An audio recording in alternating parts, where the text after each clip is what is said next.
សង្គ្រាមលោកលើកទី1បានផ្ទុះឡើងក្នុងឆ្នាំ 1914 ដល់ឆ្នាំ 1919 ដែលប្រទេសកម្ពុជាស្ថិតនៅក្រោមនិមអាណានិគមបារាំង ប្រជារាស្ត្រខ្មែររងទុក្ខវេទនាត្រូវពួកអាណានិគមកេណ្ឌឲ្យទៅច្បាំងប្រឆាំងនឹងពួកផាំងស៊ីអាល្លឺម៉ង់ ទន្ទឹមនឹងនេះដែរការឡើងថ្លៃពន្ធដារក៏កាន់តែកើនឡើងជារៀងរាល់ខែ ធ្វើឲ្យប្រជារាស្ត្រមានការក្តៅក្រហាយយ៉ាងខ្លាំង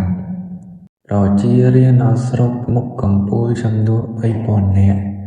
បានធ្វើបាតកម្មធ្វើឲ្យស្ដេចស៊ីសុវត្ថិជួយបន្ធូរបន្ថយអំពីបញ្ហាពន្ធដារនេះ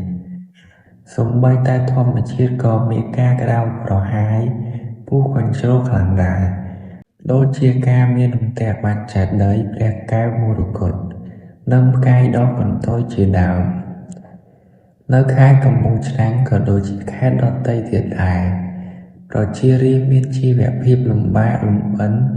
ធ្វើឲ្យគ្រួសារមួយត្រូវព្រាត់ប្រាសប្រពន្ធកូន នាងតមដែលជាប្រពន្ធសុវណ្ណត្រូវស្លាប់ដោយសារខ្វះថវិកាព្យាបាលជំងឺ ចំណែកសុវណ្ណលំបាកក្នុងការថែទាំកូនតូចផងក៏ទទួលនាងតនធ្វើជាភរិយាដោយមិនបាន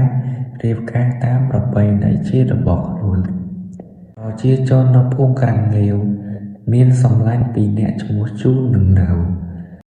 បានរៀបចំគម្រោងសម្រាប់រេស៊ីដង់បាតេស ដែលអនុវត្តអំពើឃ្លោងព្រៃផ្សៃក្នុងនៅពេលដែលពួកវាចុះទៅទារពន្ធដារ ចលនារបស់ជូននិងនៅក៏មានការចូលរួមពីក្រុមអ្នកក្លាហានចំនួន 20 នាក់ទៀត នៅភូមិដើមអំពិល មេឃុំប៉ាល់មកកាន់ក្តាប់របាយការណ៍ជីវភាពរស់នៅរបស់ប្រជារាស្ត្រក្នុងភូមិ គួរផ្សំនឹងការលំបាកក្នុងការទារពន្ធដារ ក៏សូមថ្នាក់លើលាលែងដើម្បីយករួចខ្លួន រេស៊ីដង់បាតេសបានចេញពីពន្ធដារដោយខ្លួនឯង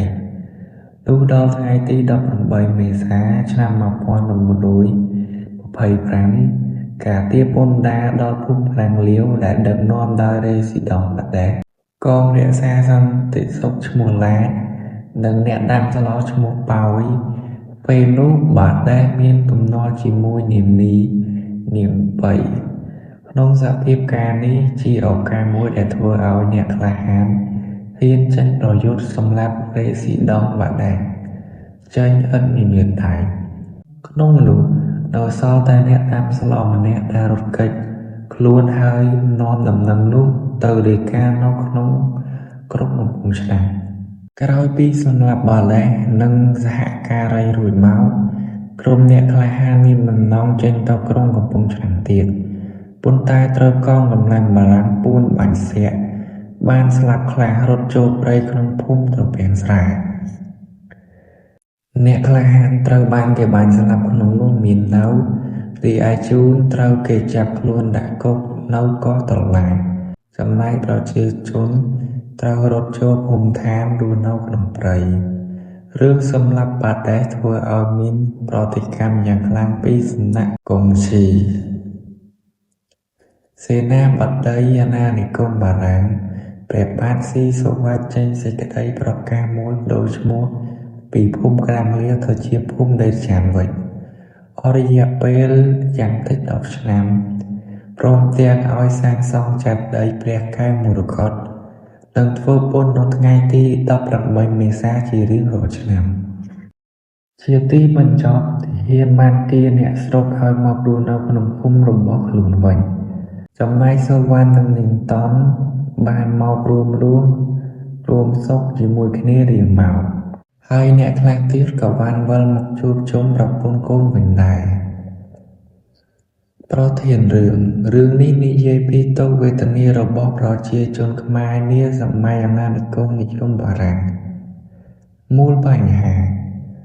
ហាសំខាន់ក្នុងរឿងគឺ បារាំងដំឡើងពន្ធដារកាន់តែខ្ពស់ និងចាប់ប្រជាជនដាក់ខ្នោះខ្នង គ្រោះរាំងស្ងួត រាជធ្វើស្រែមិនបាន ការងើបបះបោប្រឆាំងនឹងបារាំងពីក្រុមអ្នកតស៊ូខ្មែរដែលមានជូននឹងនៅជាមេដឹកនាំដើម្បីទាមទារសិទ្ធិសេរីភាពការបដូរឈ្មោះពីភូមិខាងលាទៅភូមិនេតិឆាន